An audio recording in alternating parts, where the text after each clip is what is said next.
ఏమిటండి? కేశవ అంటే కేసి అనేటటువంటి రాక్షసుణ్ణి సంహరించిన వాడు కనుక ఆయనకు కేశవ అనే నామాన్ని అనుగ్రహించారు. అలాగే కేశ సంపద బాగా పరమాత్మకి ఎలా ఉంటుందట? కృష్ణయ్యని చూసాంగా ఎన్ని సినిమాలలో, ఎన్ని ఫోటోలలో, ఎన్నిసార్లు మనం మనస్సుతోటి అనుభవించి ఆయన్ను దర్శించి ఉంటాము. కర్లీ కర్లీ హెయిర్, రింగులు రింగులు చురిగి ఆ ముంగరాలన్నీ ముందుకు పడి ముఖం మీద ఎంత అందంగా వైభవంగా దర్శనమిస్తూ ఉంటాడు. అందుకని ఆయనకు కేశ సంపద బాగా సౌందర్యంగా ఉంటుంది కనుక ఆయన కేశవ అన్నారు.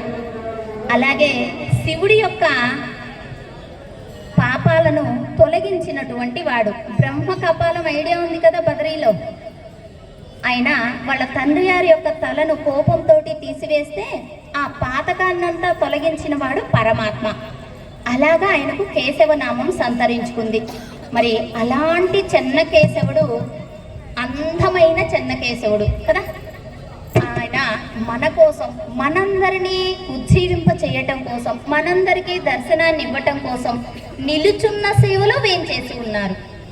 స్వామి ఎలా వేంచేసి ఉంటారు? 3 విధాలుగా వేంచేసి ఉంటారట.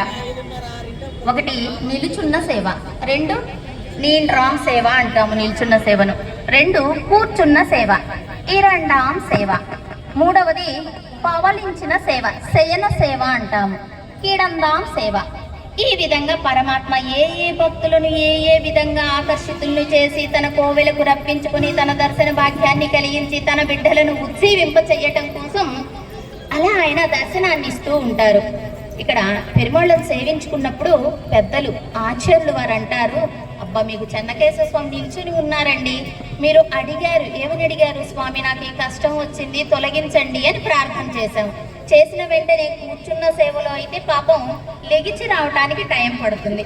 అదే పడుకున్న సేవలో అయితే ఒకసారి కూర్చోవాలి, తరువాత లేయాలి, అంటే 2 స్టెప్పులు అనమాట. ఇది కూడా సమయం పడుతుంది. అందుకని స్వామివారు నిల్చున్న సేవలో ఉన్నారండి, మీరు ప్రార్థన చేసిన వెంటనే హుటాహుటిన ఎలాగైతే గజేంద్రుడు ప్రార్థన చేస్తే ఆయన ఏ స్థితిలో ఉన్నాడో ఎలా ఉన్నాడో పట్టించుకోగా హుటాహుటిన వచ్చి గజేంద్రుడిని రక్షించాడు కదా పరమాత్మ. అలాగా చెన్నకేశవ స్వామి కూడా మీకు వచ్చి రక్షించటం కోసము ఆయన నిలుచున్న సేవలో ఉన్నారండి అంటారు. అంత వైభవంగా వేంచేశారు మన మార్కాపురం పట్టణంలో. ఇప్పుడు వేంచేశారా? ఎన్నో యుగాల నాడు ఎన్నో మహాయుగాలు జరిగిపోయాయి. అటువంటి పరమాత్మ అక్షరూపంగా మనందరికీ దర్శనాన్ని ఇస్తున్నటువంటి బ్రహ్మోత్సవాలలో ఇంకా వైభవంగా దర్శనాన్ని అనుగ్రహిస్తూ ఉన్నారు. ఎందుకు వైభవం అని చెప్పుకుంటున్నాము అంటే అలంకారంగా కొందరిని ఆకర్షిస్తాడట.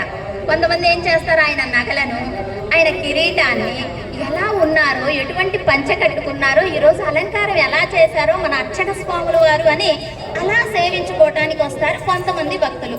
మరికొంతమంది ఏమీ భావన చేయొద్దండి, ప్రసాద భక్తులు కూడా ఉంటారు. అది కూడా భక్తులే, ఆయనకు వాళ్ళు ఇష్టమే. మరికొంతమంది పారాయణం చేయవచ్చు బ్రహ్మోత్సవాలలో అని మరికొంతమంది భక్తులు వస్తారు. మరికొంతమంది ఎంతమంది భక్తులు వచ్చారో, ఏ విధంగా జరుగుతూ ఉందో పర్యవేక్షణ నిమిత్తంగా వచ్చినా వాళ్ళు పెరుమాళ్ళని దర్శించుకుంటారు.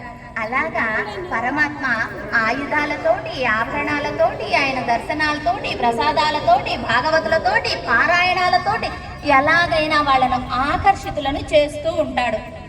అటువంటి పరమాత్మ చాలా వైభవంగా వేంచేసి ఉన్నారు. ఈ సంకీర్తనను మనం సేవించుకున్న తర్వాత మళ్ళీ ప్రవచనం సాగించే ప్రయత్నం చేద్దాం. జై శ్రీమన్నారాయణ.